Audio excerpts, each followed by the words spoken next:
দিকে নিয়ে যাওয়া যায়। এখন বর্তমান যুগে মানুষের মধ্যে প্রত্যেকটা মানুষই রেয়ার রেস বা ইঁদুর দৌড়ে সামিল। তারা চায় খুব কম সময়ের মধ্যে আমি একটা গোলের জায়গা ফিক্সড করে রাখি, সেই জায়গাটা আমাকে যেতে হবে, কিন্তু স্ট্রাগলটা আমি করবো না, খুব কম সময়ের মধ্যে আমি সেই গোলটা অ্যাচিভ করবো। গোল অ্যাচিভ করা ভালো, গোল ফিক্সড রাখাও প্রত্যেকটা মানুষের ক্ষেত্রে ভালো, কিন্তু সেই গোলটাকে সাকসেসফুল হতে গেলে তার জন্য দরকার প্রচণ্ড পরিমাণে ধৈর্য, এবং তার জন্যে দরকার প্রচণ্ড পরিমাণে স্ট্রাগল, এবং তোমার নিজের মধ্যে সেই স্পার্কটা, সেইগুলো তোমার মধ্যে নেই। তুমি যদি ভাবো যে আমি শর্টকাটে খুব তাড়াতাড়ি সেই জায়গাটা আমি অ্যাচিভ করব, হ্যাঁ শর্টকাট আছে কি না তোমার ছকে দেখো, তোমার ছকে কি সেই শর্টকাটের কি পারমিটটা আছে, না তোমার ছকে সারা জীবনে স্ট্রাগলের পারমিটটা আছে? সেটা জেনে করলে জিনিসটা তোমার পক্ষে ভালো হবে।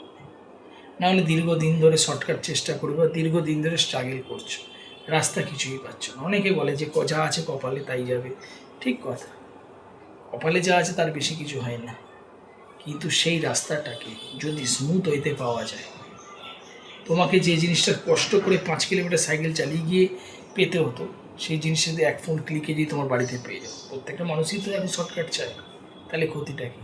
সেই জন্য আমাদের জ্যোতিষশাস্ত্রে এবং প্রতিকার, প্রতিবিধান ইত্যাদি যেভাবে বিচার করা হয়, এটা হচ্ছে শর্টকাট ফর্মুলাটাকে যাতে গ্রোথ করে। তার আগে সবথেকে বড় কথা হচ্ছে আমার ছকে কি সেটা পারমিট আছে। আমি ব্যবসা করতে চাইছি, ব্যবসায় গেছি, কিন্তু আমার ছকে ব্যবসার পারমিট নেই, আমার ছকে চাকরি করাই আছে, দাসত্ব, পরের আন্ডারে দাসত্ব করে চাকরি, চাকর বৃত্তি আছে, তাহলে আমি 100 বার ব্যবসা করলো, 100 বার পার্টনার চেঞ্জ করলো, আমার ব্যবসা চলবে না। বা কারো ছকে আছে যে চাকরি, সে চাকরির ছকই ভালো ছিল, সে ব্যবসা করতে গেল, তাহলে সেক্ষেত্রেও ক্ষতি হবে, তার পক্ষে চাকরিতে সাকসেস আছে।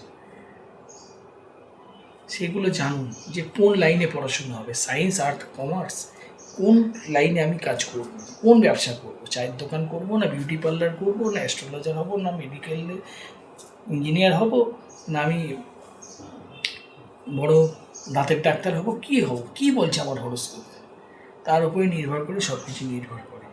সেই জন্য সবসময় আমি বলি সঠিক সমাধানে থাকুন, সঠিক জিনিসে থাকুন। জীবনে বাধা অবস্ট্রাকশন আসে প্রত্যেকটা মানুষের জীবনে, খারাপ সময়টাই বেশিরভাগ মানুষের জীবনে আসে, ভালো সময় কম আসে। সেই ভালো সময়টাকে কাজে লাগান, ইউটিলাইজ করুন। দীর্ঘদিনের অভিজ্ঞতার মাধ্যমে যদি এত হাজার হাজার মানুষ যদি ভালো থাকে, আপনারাও জয় মা তারার আশীর্বাদে ভালো থাকবেন, সুস্থ থাকবেন, সমাধানে থাকবেন। সেই জন্য সমাধানে থাকুন, সুস্থ থাকুন, ভালো থাকুন, এবং জয় মা তারার আশীর্বাদে সবাইকে ভালো রাখুন। জয় মা।